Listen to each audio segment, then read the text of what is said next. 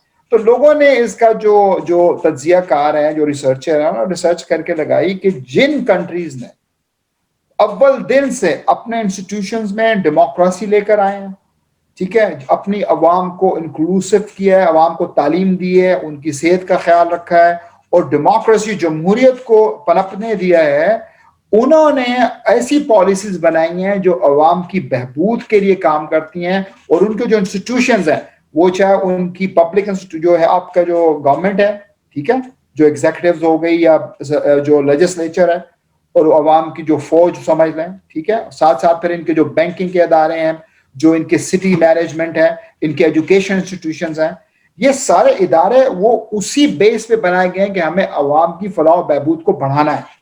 اچھا، اب دوسری طرف کیا ہوا، جو کہ لیٹن امریکہ میں یہ سارے جو کولونیل ماسٹرز تھے، جو کہ پورچوگال سے آئے ہوئے تھے، جو اسپین سے آئے ہوئے تھے، جو برٹش تھے، انہوں نے وہاں پہ زمینیں اپنے قبضے میں کی ہوئی تھی، ٹھیک ہے، اور ان کو وہاں لیبر چاہیے تھا۔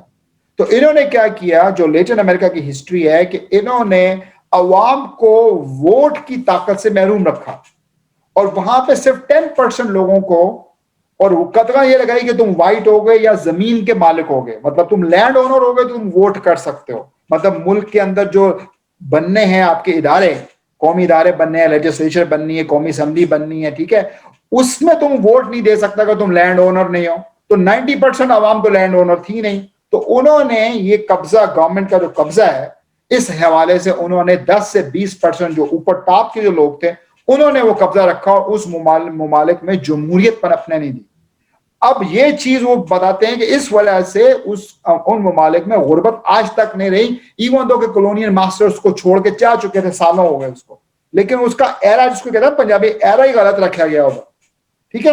اچھا، اب چاہتا آپ سے کہ اگر آپ اس چیز کو سمجھ گئے ہیں کہ ملک میں جو بنیاد رکھی جاتی ہے، وہ اگر ملک کا خاص طبقہ سارے وسائل پہ قابو ہو، اور عوام کو شعور ہی نہ دے، اور شروع دن سے وہ عوام کے مفاد کے لیے پالیسیز نہ بنائیں، تو یہ آپ ہسٹری لے کے پاکستان پہ اپلائی کر لیں، تو آپ کو سمجھ میں آئے گا کہ ہمارے ساتھ جناح صاحب کی اللہ تعالیٰ نے جو ہے وہ عمر اتنی رکھی، اور ان کے ساتھ جو ہوا وہ بھی آپ کے سامنے ہے کہ ان کی ایمبولینس کا مسئلہ جو تھا، ٹھیک ہے۔ اچھا، لیاقت علی خان کو شہید کر دیا گیا، ٹھیک ہے، محترمہ فاطمہ جناح کو غدار وطن کہا گیا۔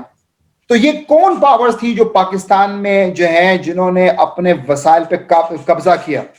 تو اس میں ملٹری اسٹیبلشمنٹ کا نام آتا ہے، ٹھیک ہے، اس اسٹیبلشمنٹ میں ملٹری ساتھ ہے، پھر آپ کے بیوروکریسی ساتھ ہے، اور پھر آپ کے کرپٹ جو سیاست دان شامل ہے۔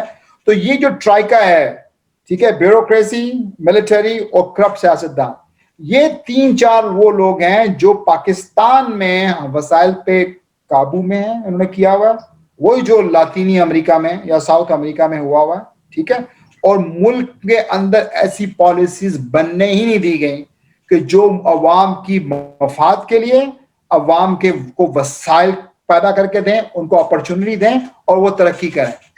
اب ہمارے اور آپ جیسے پڑھے لکھے لوگوں کا یہ فرض بنتا ہے کہ وہ ان سارے تاریخی حقائق کو سامنے رکھیں، اور لوگوں کی کو آگاہی کا سلسلہ جاری رکھیں. آپ کے پروگرام کا نام بھی آگاہی ہے اور مجھے بڑا پسند ہے آپ کا پروگرام کہ یہاں پہ ہم کھل کے بات کرتے ہیں, اور امید ہے کہ ہمارے جتنے بھی سننے والے ہیں وہ ان تاریخی حقائق کو سمجھیں گے اور ان کو سمجھ میں آئے گا کہ پاکستان کے ساتھ آخر یہ چکر ہو کیا رہا ہے. تو عوام کا کوئی یہاں پہ جسے کہتے ہیں پرسان حال نہیں رہ گیا. میں ایک مثال آخری دیتا ہوں. پاکستان میں جو گورنمنٹ کی آپ بات کریں, موجودہ گورنمنٹ کی, جس گورنمنٹ نے 60% پاپولیشن پنجاب میں رہتی ہے, نہیں رہتی پاکستان میں رہتی ہے نا جی, اور وہاں پہ جب آپ نے اس 2% کے ڈفر کو, جس کو بزدار نام ہے جس کا, اس کو آپ نے چیف ایگزیکٹو لگایا ہوا ہے, تو آپ کو جہاں سے سمجھ میں آ جانی چاہیے کہ اس ملک کی عوام کے ساتھ کون کتنا سنسیئر ہے. یہ کوئی سنسیئر نہیں ہے, یہ سب 2 نمبر ہی چل رہی ہے ہر طرف. سمپل سی بات. بھائی میں آپ کا بڑا شکریہ ادا کرتا ہوں, آپ اپنے قیمتی وقت میں سے وقت نکال کے ہمیں دیتے ہیں. ناظرین ایک بات ہمیشہ یاد رکھیں, طاقت جمہوریت میں صرف عوام کے پاس ہوتی ہے. اس بات کو عوام کو سمجھنا ہو.